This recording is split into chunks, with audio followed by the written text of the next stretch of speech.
이건 내 친구가 고등학교 때 겪은 일이야. 그 친구는 공부를 잘했어.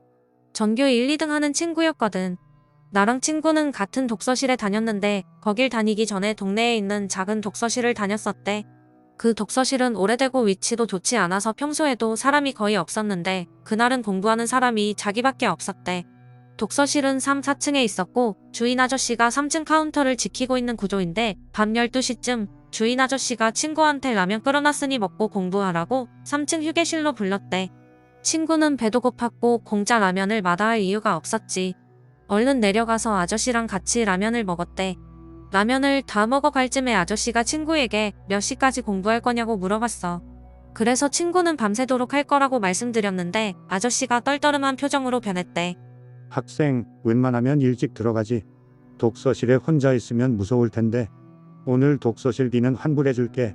그래도 시험이 코앞이었던 내 친구는 안 된다고 오늘은 무슨 일이 있어도 밤새 공부해야 된다고 했어. 그럼 학생, 내가 오늘 몸이 좀 안 좋아서 먼저 들어가도 될까? 현관 열쇠도 주고 갈 테니 나중에 집 갈 때 3층 현관문만 잠그고 열쇠는 2층 계단 화분에 두고 가지면 돼. 친구는 별 생각 없이 알겠다고 했어. 어차피 아침까지 공부하고 갈 생각이었거든. 오히려 아무도 없으니 조용하고 집중도 잘 될 것 같아서 잘 됐다는 생각도 들었대. 그렇게 합의를 보고 아저씨는 떠나셨어. 나가시기 전에 친구에게 밖에서 누가 들어올지도 모르니 3층 현관문은 잠그고 공부하라고 당부하고 가셨지. 그렇게 한두 시간쯤 지났을까 3층 카운터에서 전화벨 소리가 들려왔어. 깊은 새벽, 고요한 시간에 울리는 전화벨 소리는 4층까지 엄청 크게 들렸대. 친구는 처음엔 무시하고 앉아있다가 전화벨이 주기적으로 계속 울리길래 짜증이 나서 결국 3층 카운터로 가 전화를 받았어. 여보세요? 학생, 나 주인인데 누가 문 열어달라고 하면 절대 열어주면 안 돼. 절대 열어주지 마. 혹시 현관문 한 번이라도 열어보진 않았지? 네, 한 번도 안 열었어요. 그래, 누가 문 열어달라고 소리쳐도 절대 열어주면 안 돼. 영문을 알 수 없는 전화통화에 친구는 황당하기도 했지만 무엇보다 처음 들어보는 아저씨의 진지한 목소리에 친구는 등골이 오싹해졌어. 그렇게 아저씨 전화를 받고 한 30분쯤 더 공부를 해봤는데 자꾸만 무서운 생각이 들고 도저히 공부에 집중이 안 되길래 그냥 집에 가야겠다 싶어서 독서실을 나가려 했대. 짐을 챙겨서 나가려고 3층 현관 쪽으로 다가가던 그때 갑자기 계단에서 발자국 소리가 났어. 또각또각 울리는 구두 소리가. 친구는 순간 몸이 얼어붙었고 귀만 쫑긋 세워서 들려오는 발자국 소리에 집중했어. 2층 가겠지. 2층 가라. 친구는 속으로 애원했어. 그런데 그 발자국 소리는 3층까지 이어졌고 이윽고 덜컹하고 현관문 치는 소리가 났어. 친구는 숨소리도 내지 못하고 그대로 굳어졌어. 문 열어주세요.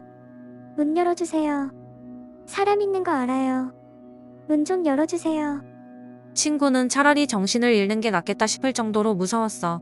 온몸이 떨려오고 눈물이 날 것 같았대. 계단에 울리는 그 소리는 여자아이 목소리였는데 소름 끼치게 가늘고 얇은 목소리였대. 제발 문 좀 열어주세요. 4층에 가야 해요. 문 열어주세요. 저 공부해야 돼요. 그 목소리는 10분 정도 계속 들려왔고 어느 순간 조용해졌어. 간 건가 싶어서 살짝 마음이 놓이려는 그때 문 열어. 안에 있는 거 다 알아. 당장 문 열어. 나 공부해야 돼. 공부해야 돼. 공부해야 돼. 목청이 터져라 욕을 하면서 소리치는 목소리가 들려왔어. 그 소리는 30분이나 계속됐어. 친구는 떨면서 그 자리에 주저앉아 몸을 웅크리고 떨고 있었대. 그렇게 지옥 같은 시간은 1시간이 훌쩍 지나가고 있었어. 다시 한동안 잠잠해진 계단. 친구가 고개를 들자 올라왔다. 창문 열어놨네.